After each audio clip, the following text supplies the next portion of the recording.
Hello! So I've actually been working on a little something in the background. There's a YouTuber, The Eveling, whose work I really respect, and I got the opportunity to collaborate with them. So this is kind of step one. There's going to be some other stuff that I'll do, but they're gonna need this information in order to make it work. So let's go on to the tutorial. So what we have right here is a small strip of purchased tatted lace. It was made in France in about 2013, I want to say. I'm going to show you how to go ahead and sew these in order to minimize damage, and then I'm going to show you how to sew this and get like a cleaner look.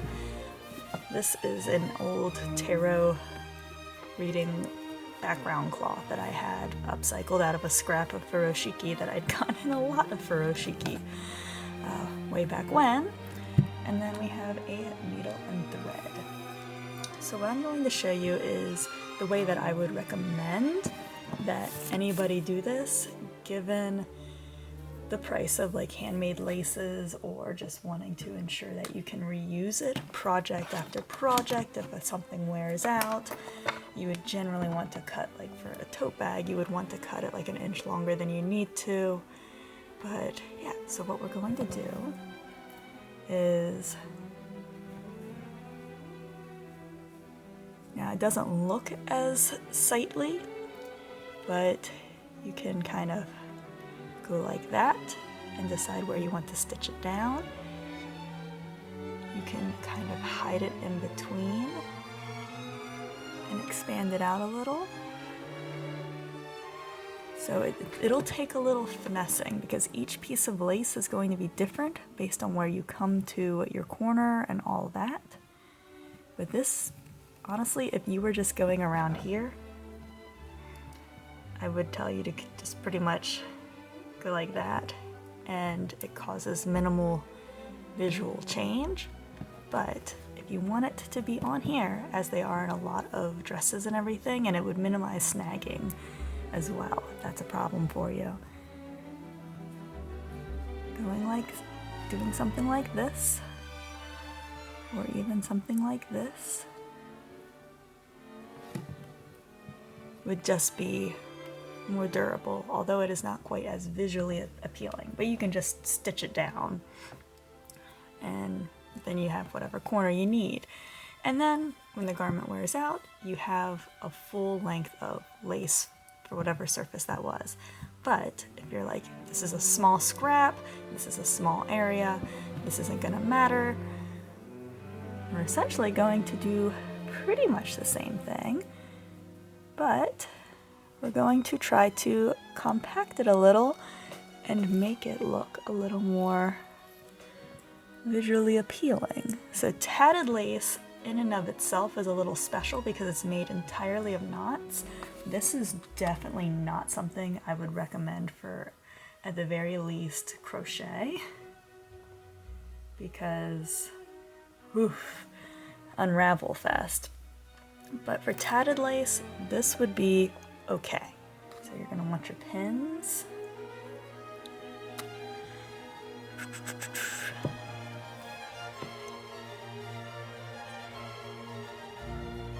You want to pin everything in place.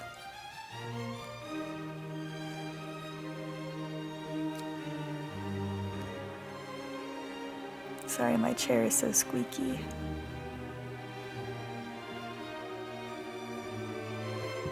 Something in past me figured that the leather and pleather would be like suitable options for seating for YouTube.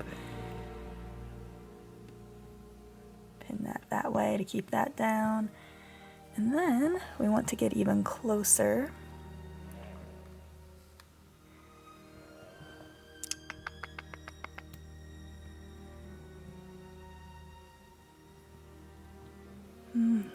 Not quite there, but we'll go through these two rings.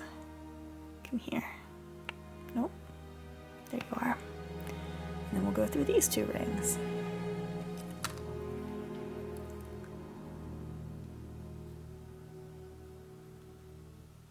And so this is about where center line for the cut will be. Let's see if I can get this to focus a little closer for you. Come on, camera. This is an old camera, it has some focusing issues, there we go. But I don't really see too much of a reason to replace it yet. It's just a few small issues and yeah. Anyway, so we're gonna take the scissors and we will cut this. So we're going to try to be along the center as much as possible. So this here is crochet, so we're going, oh, of course the camera is too hot. The battery barely felt warm, but yet here we are.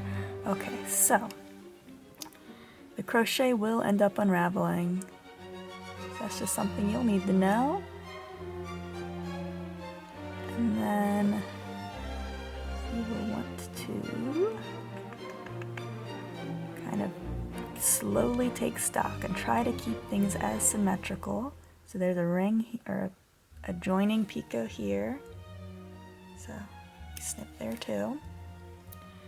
And then there's another one right here. So we'll snip there too. Now this will be different with a different piece of lace, a different angle, all of that. So just a heads up there. So what we have here now is all of this. So we can start to see a bit more of what it'll look like once everything is trimmed out, but we don't want to trim everything away. So we have rings that are up, so we're actually going to trim the rings away, but we're going to be a little careful because the ring is sourced from this ring on this one, but probably for the other side that won't be the case. It'd just be depending on how the maker worked it. There you go. So now we can see how it's going to look. There you go. Very nice. So you can see how this has more of a cleaned up look. So now what we'll want to do is see how there's a chain to here and a chain to here. We will want to trim these rings away, because the rings are going to pose a problem if we want to reuse the thread, but we'll want to go as close to the ring as possible because we want to have as much thread as possible for hiding. And show you how to pick out the picot, the thread. So where there's a picot, kind of want to gently tug. And then you'll have two threads, the core thread and then the thread that wraps around the core thread. So we've got this little guy that formed all the lark's head knots. And then this little guy, which is hiding in here still, didn't get fully loose. That's the core thread. So you can see how much shorter that is and why we wanted to cut as close to the ring as possible. And we're going to go all the way to this ring. Now this might not make sense depending on what piece you're working with. You might want to go to a certain spot that you've pinned so it won't come out any further. But that is entirely your call because it'll be whatever you were sewing it to.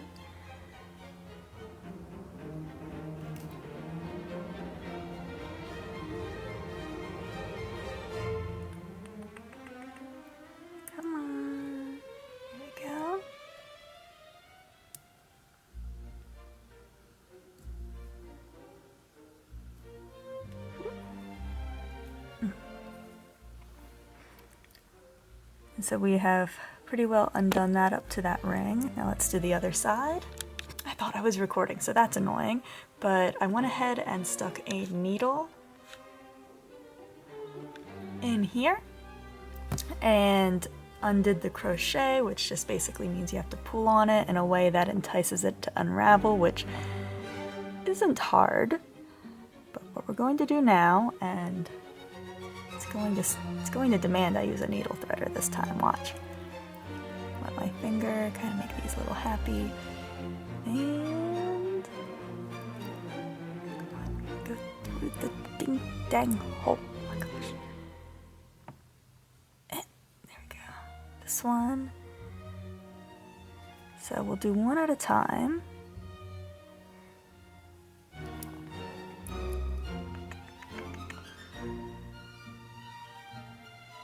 And you'll go through. And then we've got the other one here. We'll also go through. But we'll go through in a different spot. Then we can tie these ends. You can secure them in whichever way strikes your fancy. Then we're going to take these long ends, because we're going the longest threads to thinnest, because that gives us a little more room. And I wouldn't recommend tying these off right away.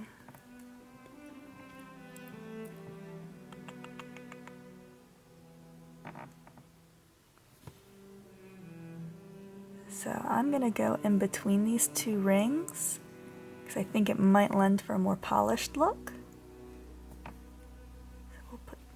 I'm actually going to pin these back here just to get them out of the way, because I don't want to actually permanently affix this to here. This is purely for demonstration.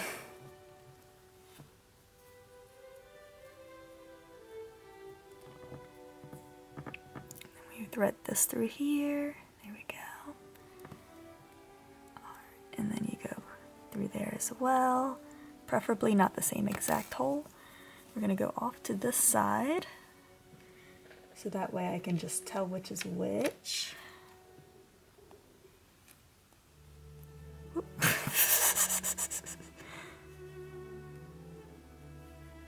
through here. Wow, it is 5:30 in the morning and I woke up at 4:30 to record this for y'all, just so you know. Alright, and then last but not least we have these. So these are both here. And then, yeah, sorry about the clicking, it's how it helps me think. I don't know why. There we go. And I hope this is on camera nicely. Okay, so we managed to thread this through here. Come on.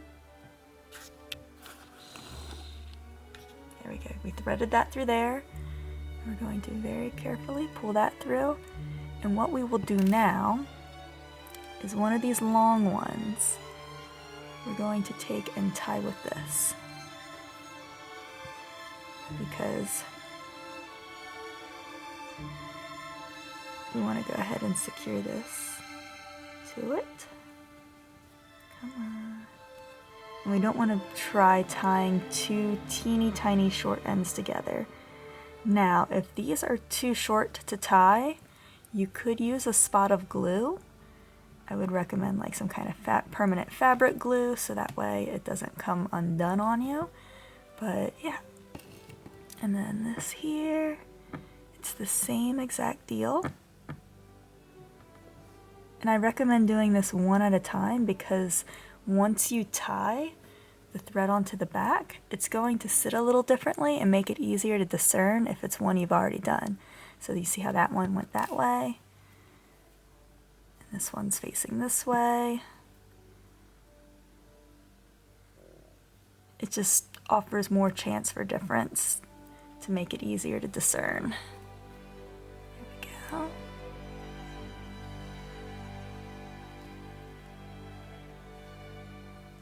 There we go. You saw how that wanted to go in the same direction just because of how I tie knots.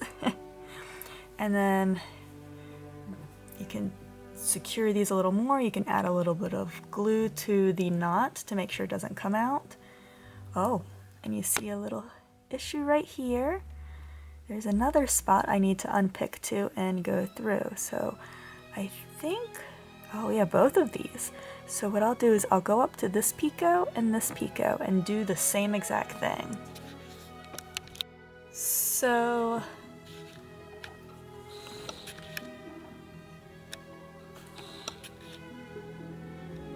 y'all remember when I said if it's too short to tie, you'll want to use like a fabric glue or something? This is that case. Look at how short that is. I tried to line these chains up so they would look from a distance, like they were intentionally like that, like it was tatted around the corner. So I'm going to try to get the end of this. There we go. You can see I already put the longer ends through. But come on, little guy. Come on. Go through. And this is why I recommend just doing the corner, making it so you can reuse it, because this is just fiddly. After some major fussing, I was able to get this to go through. So now, for something that short, that is especially what you'll want to use the fabric glue for. Obviously, like I said, this is only for demonstration, so I didn't, so hopefully this won't fall apart as I take this out to show you how it looks. But that is how it'll theoretically look. Now, whether you want to go through all that for every single corner that your lace needs for the project, that is entirely up to you. But I think, like, as a fan of lace, I prefer the folded corner simply because of the reusability, the ease of sewing, the less risk of fraying and issues later. Like, I almost missed that chain. If I didn't have as discerning of an eye regarding tatted lace, I would have missed that.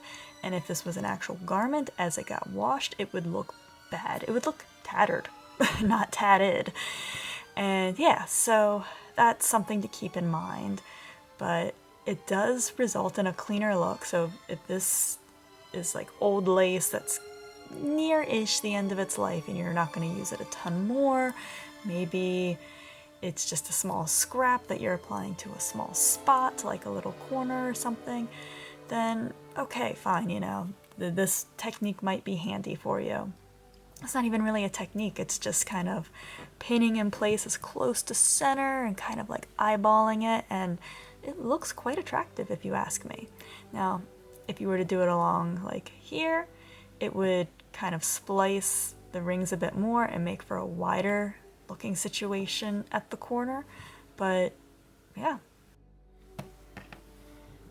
If you really enjoyed this video, definitely like, maybe consider subscribing if this type of video is your jam, or if you want to follow along with a lace marker going to markets, doing photo shoots and product launches and blah blah blah blah blah blah blah, then feel free to like and subscribe. Otherwise, if this was helpful, like it, leave a comment down below, and I hope to see you in a future video. Bye-bye! Little bonus after clip. I went ahead and took this out. This is why I don't recommend this. Imagine you want to go reuse it after. And then you got this big chunk taken out, like it's basically useless. You have to kind of just cut that whole section out, and then it might lead to more unraveling elsewhere, and it's not fun. So this is exactly why I recommend the fold method for reusability of the lace, because you might decide it looks ugly and not want it. So yeah.